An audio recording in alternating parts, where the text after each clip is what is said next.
Olá, seja bem-vindo para mais um estudo da lição da Escola Sabatina. Hoje eu tenho a alegria de ter aqui dois convidados comigo. Aparecido, seja bem-vindo, Aparecido. Obrigado, pastor. Fernando Norato está aqui conosco também. Seja bem-vindo. Muito bem, nós estamos estudando nesse trimestre essa lição maravilhosa, o Evangelho de Marcos. Hoje, sexta-feira, dia 5 de julho, nós vamos começar fazendo uma breve oração. Eu convido você a fechar os seus olhos. Vamos orar todos juntos. Querido Deus, nós te agradecemos pelo privilégio que temos de estudarmos a tua palavra através da lição da Escola Sabatina. Mais uma vez, rogamos o trabalho do Espírito Santo em nossa mente e em nosso coração, nos aproximando mais e mais de Jesus Cristo, o nosso Senhor e Salvador, pois no nome dele nós pedimos. Amém. Muito bem, amigos, estamos aqui para fechar a primeira semana deste trimestre, o princípio do Evangelho. Hoje, sexta-feira, dia 5 de julho, nós temos na lição aqui o estudo adicional, Cido. Geralmente, a lição traz uma citação aqui de Ellen White, algumas perguntas para consideração, mas eu quero fazer aqui um paralelo entre a mensagem de Jesus Cristo, conforme Marcos deixou registrado aqui no primeiro capítulo, versos 14 e 15, com a primeira mensagem angélica de Apocalipse 14. Veja só, aqui em Marcos capítulo 1, versos 14 e 15, nós lemos assim: depois de João ter sido preso, Jesus foi para a Galileia, pregando o evangelho de Deus. Ele dizia: o tempo está cumprido e o reino de Deus está próximo. Arrependam-se e creiam no evangelho. Consegue perceber aqui a ênfase de Jesus? O tempo está cumprido, chegou a hora, o reino de Deus chegou, e você precisa dar uma resposta. Lá em Apocalipse 14, diz: temei a Deus e dai-lhe glória, pois é chegada a hora. Você precisa dar uma resposta.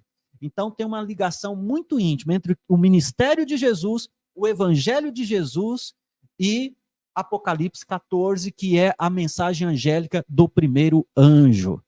Os nossos amigos estão aqui conosco hoje, e eu gostaria de perguntar para vocês, depois de estudar a lição essa semana toda, o que mais chamou a atenção de vocês? O que você destacaria para a gente aí, Aparecido? Então, pastor, gostei muito dessa primeira semana aqui do Evangelho de Marcos. Uma coisa que eu achei muito interessante, que Marcos, ele não faz nenhum rodeio. Ele vai direto, tá, ao assunto, ao tema. Por exemplo, tá, ele vem direto falando, olha, o Cristo, ou seja, o Messias, o ungido, o Deus. Então, eu gostei muito dele ir direto nesses assuntos, tá? Isso me inspira um jovem desenvolver um talento tão especial quanto esse ao escrever a palavra de Deus. Eu quero dizer para você, Aparecido, que Marcos não é o meu escritor predileto da Bíblia. Mas depois dessa semana, eu quero confessar que eu já estou tendo uma quedinha. Por quê? Porque eu me identifico com Marcos. Marcos é muito objetivo e direto. E eu também sou assim.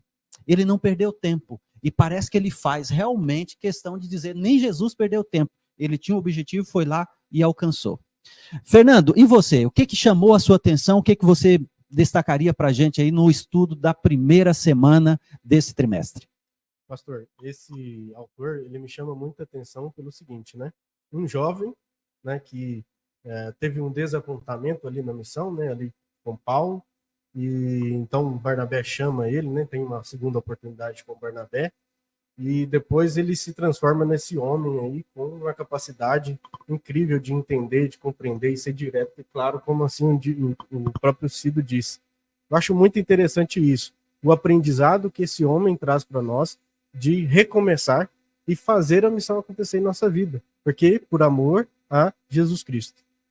A grande surpresa da lição, portanto, foi essa virada na vida de Marcos, que era um jovem fracassado, que decepcionou e de repente se torna tão significativo para a igreja cristã e para nós até hoje. E eu quero terminar o estudo dessa semana fazendo uma pergunta para vocês. Será que na igreja de vocês tem alguém assim que de repente errou, falhou, decepcionou, está de cabeça baixa, sem motivação para prosseguir? Não é a hora da igreja se erguer e dizer, olha, vamos dar uma segunda chance para esse jovem? Tem na sua igreja, Fernando, alguém assim que você visualiza que tem um potencial enorme, mas está com o peso do fracasso nas costas? Você poderia, como igreja, ajudá-lo?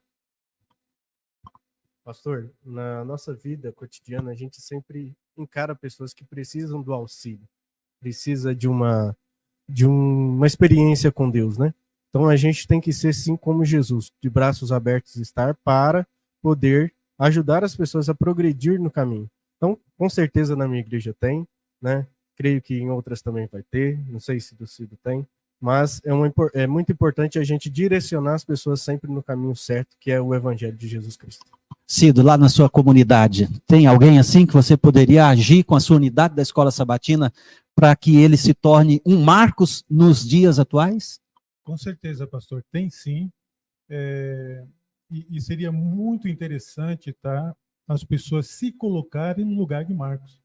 Apesar dele ter essa dificuldade no início, ele não olhou para o problema dele, tá? Ele olhou mais para frente. Né? Então, ele desenvolveu, tá, um caráter perseverante. E nós todos precisamos fazer isso. Quem não cai nesta vida? Obviamente, todos nós caímos um dia ou outro, mas não podemos ficar no chão, nós temos que levantar. Jovens, adultos, todos precisam levantar, porque nós somos filhos de Deus. E Deus, ele vai fazer o possível e o impossível para nos levantarmos e termos um futuro, pelo menos promissor e de sucesso, como foi de Marcos. Marcos, olha, o Evangelho de Marcos, o foco não é o autor do Evangelho. O foco é Jesus Cristo. Mas como essa foi a primeira semana, e a semana diz o princípio do Evangelho, nós estamos focando aqui no ponto de virada do autor, que é João Marcos. Se tornou um grande missionário. A gente não tem o relato do que ele fez a partir da segunda viagem missionária com Barnabé. Nós não sabemos quantas pessoas se converteram ao cristianismo. Nós não sabemos quantos foram batizados. Mas o que ele deixou escrito faz uma diferença enorme na minha vida, na sua vida também. E eu garanto que aí na sua igreja, na sua unidade da Escola Sabatina, tem um jovem precisando de um ombro amigo. Tem um jovem precisando de, quem sabe, de recursos. Quem sabe um jovem só precisando de uma segunda chance. Eu quero desafiar você a ir para a igreja nesse sábado com esse radar ligado. Quem é o jovem? Quem é o Marcos? Que todo mundo está dizendo que é um fracasso, mas que pode se tornar um missionário. Você vai descobrir aí cantores, você vai descobrir aí missionários, você vai descobrir aí pastores que poderão ser uma bênção na sua vida, na vida da sua comunidade e no reino de Deus. Que Deus abençoe você, que você tenha um excelente estudo amanhã na sua unidade da Escola Sabatina e um forte abraço.